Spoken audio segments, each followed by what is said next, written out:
Welcome, wellness seekers. I hope the day finds you in a good space. Welcome to my first ever vlog. I do have a blog that you can find at www.twsmassage.wordpress.com if you would like to check that out. Everybody has their own way of learning. Some people learn better by reading, like in a blogging format, and some people learn better by being spoken to and having visuals. So that's the purpose of me doing the vlogs. All of my content for my vlogs will come from that blog, and I will make sure to put the link to the corresponding blog post in the description if you prefer to learn that way. Some people like to learn by a combination of methods, and that's fine. There's no right or wrong way to learn. I just want to get the content out there in different formats for different learning types. I hope the lighting's okay. It's kind of a dreary day where I am, but also my apartment doesn't really allow for a lot of great natural lighting anyway. So I'm in my dining room, which is the only room in my house that has an overhead light. The rest of the rooms have lamps and they're not very bright. Listen, I am a one-woman show.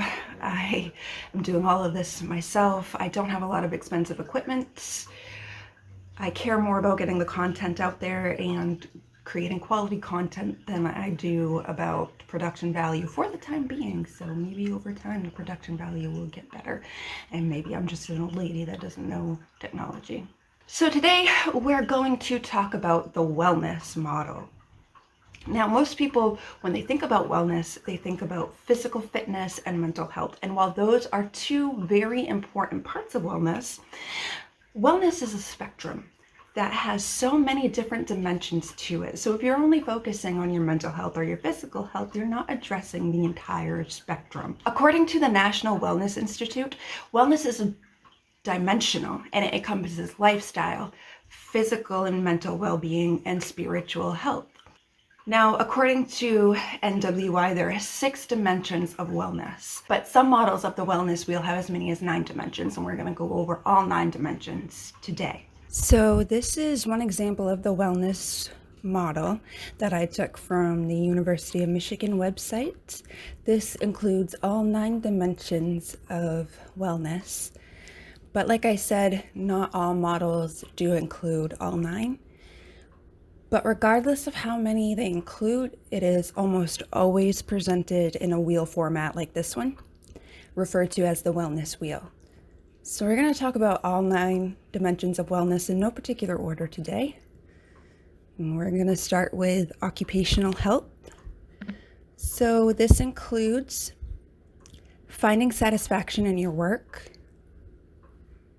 maintaining a healthy work-life balance, which is one that a lot of people have difficulty with, but it's important to remember that if you are spending all your time at work, you're probably not spending enough time working on other dimensions of wellness.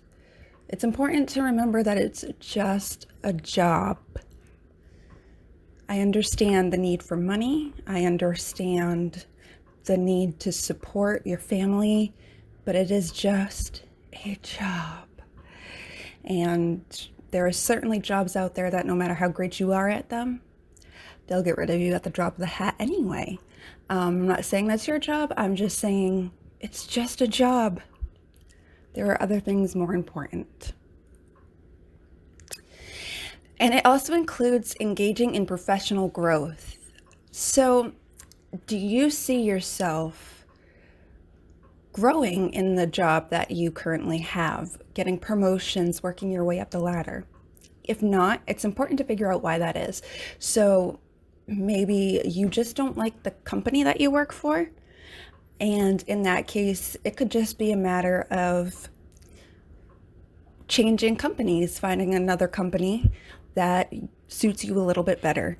And if it's the job content that you don't like, then maybe a change of careers is in order.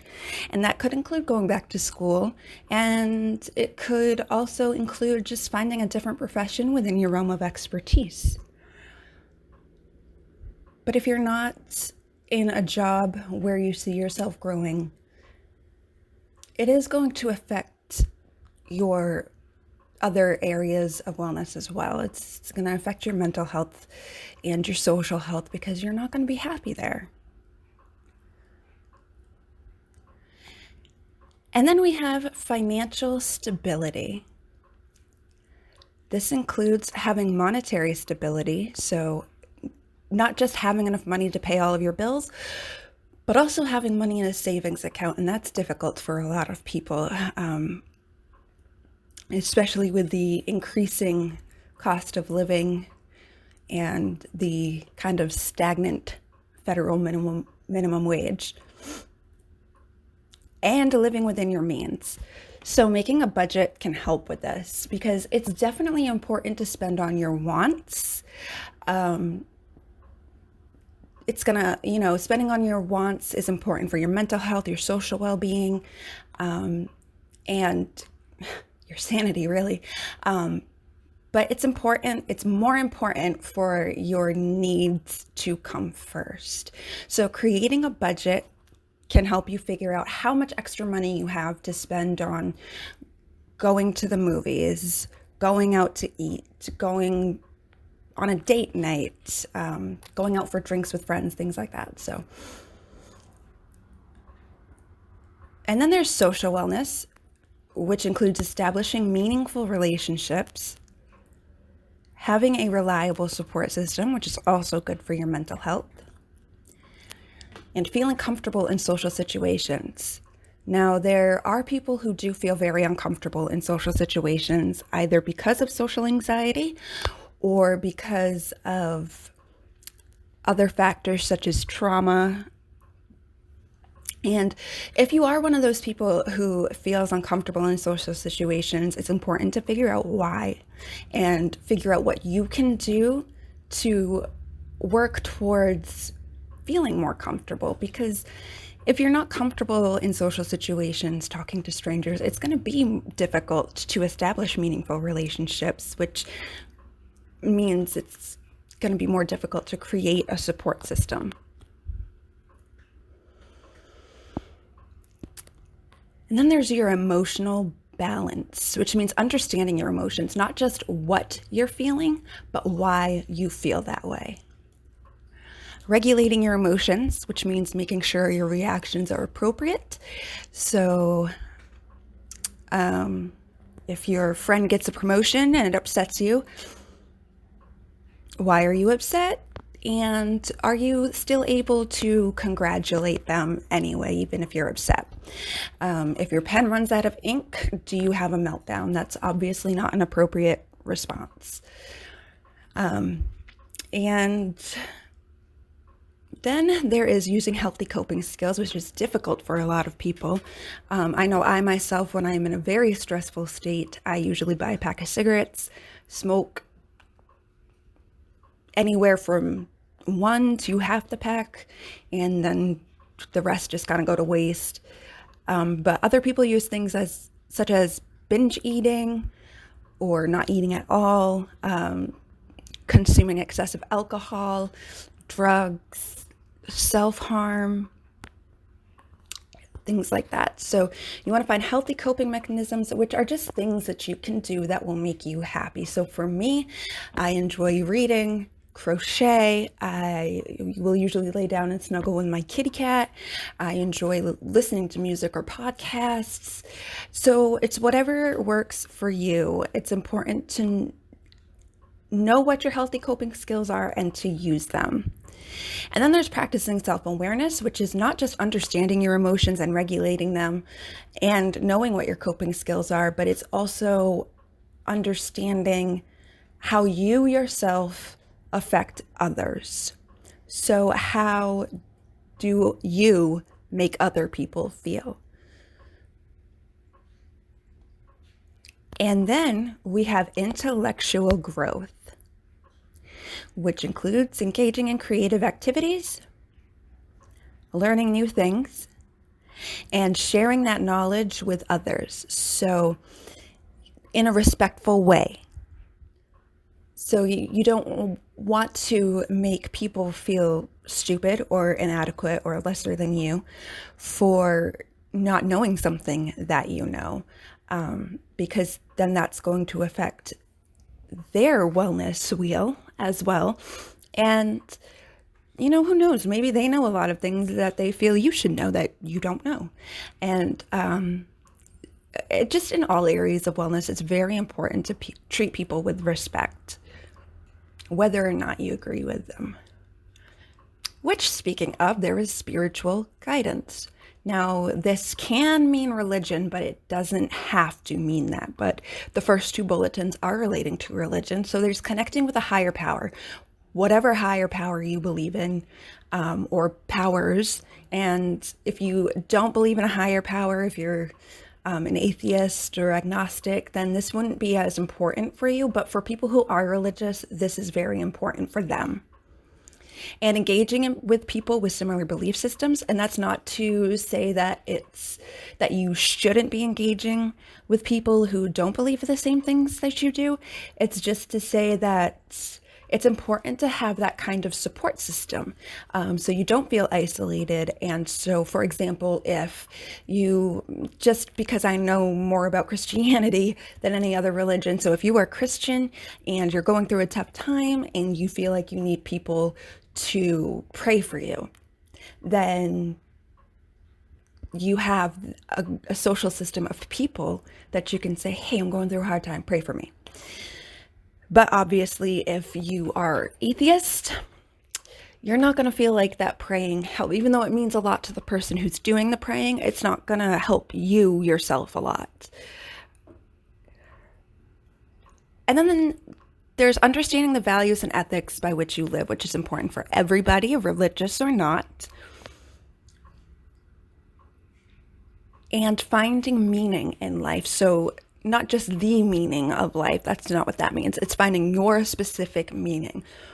What do you feel like you were put here for? Or if you don't believe that you were, put here, what is something that you enjoy doing that you feel you could turn into your purpose? So for me, my purpose is wellness and teaching people about wellness and fitness.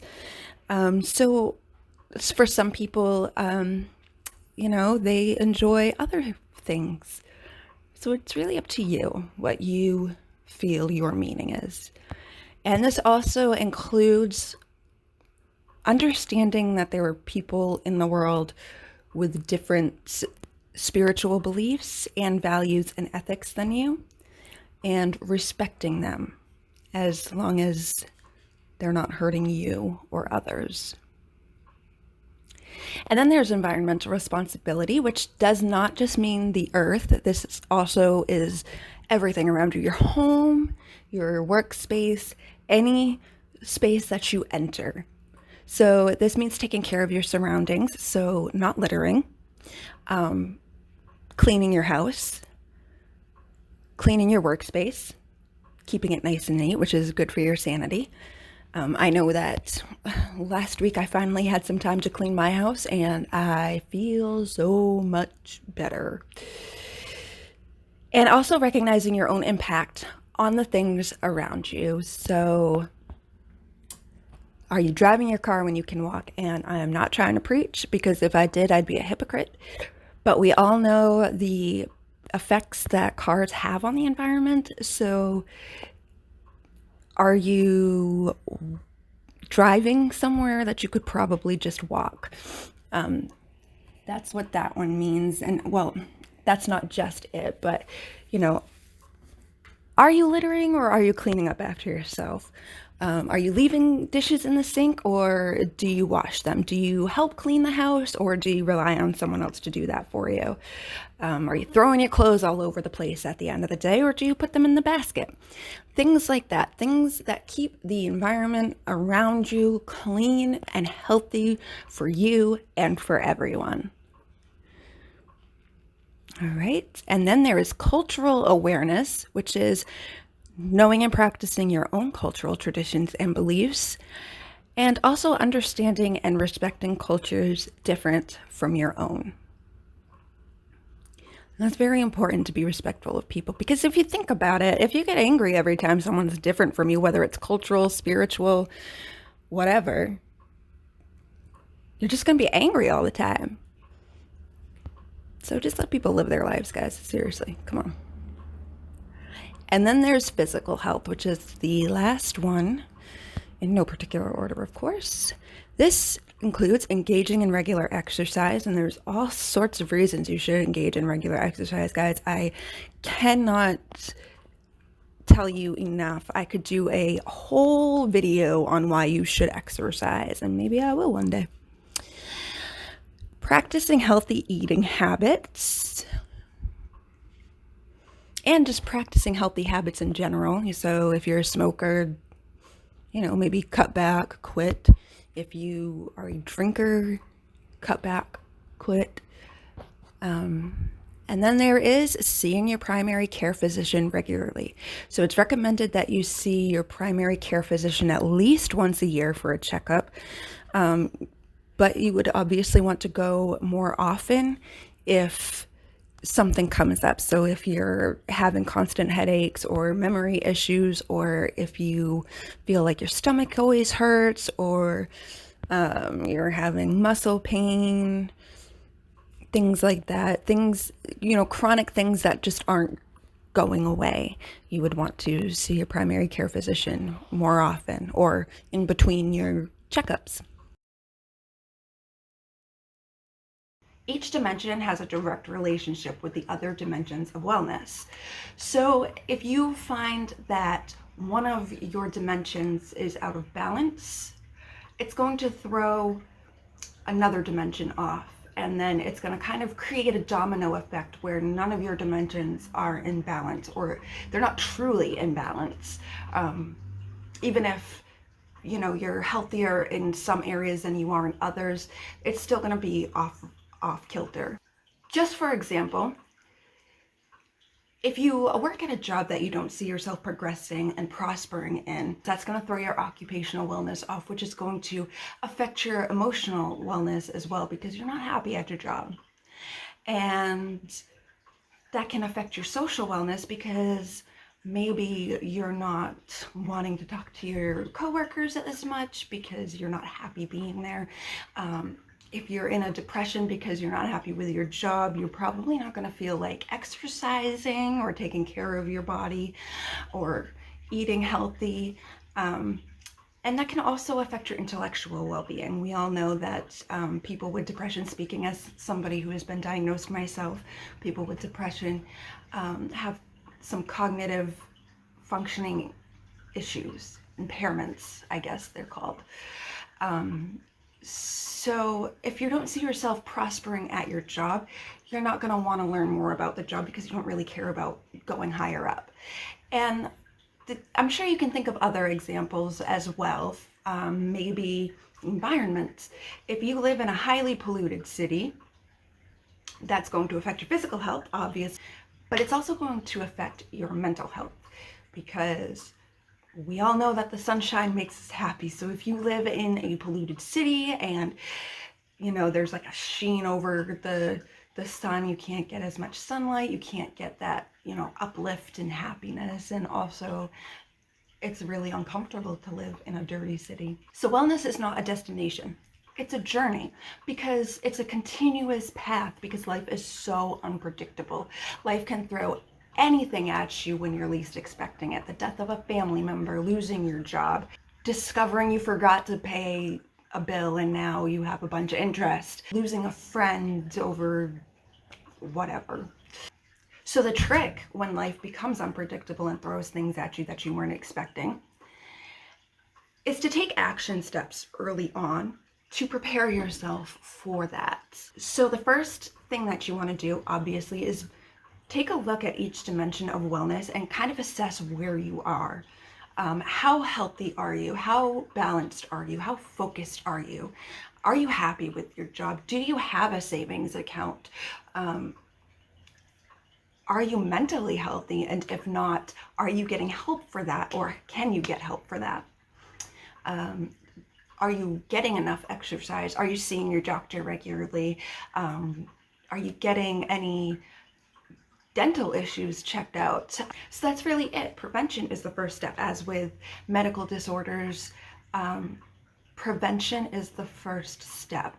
So you want to find time to take care of each dimension of wellness as you see need. So if you think you're financially okay, but you are a little overweight, gym membership. Stick to it. Go to the gym. A lot of gyms have personal trainers that work right there in the gym that can help you with your goals. Drink more water. See your doctor if you're feeling chronically ill. Have a plan in place to prevent crisis. Put 3% of your income into a savings each time you get paid. Now, as far as resources for balancing your life out, there are all sorts of resources. I mentioned a personal trainer already. There are financial professionals who can help you with budgeting. There are career coaches, life coaches. There's the crisis hotline. And if you do need any resources, all it takes is a quick Google search. And that is it for today's vlog. I hope you learned something. Thank you so much for joining me. I will see you in the next one.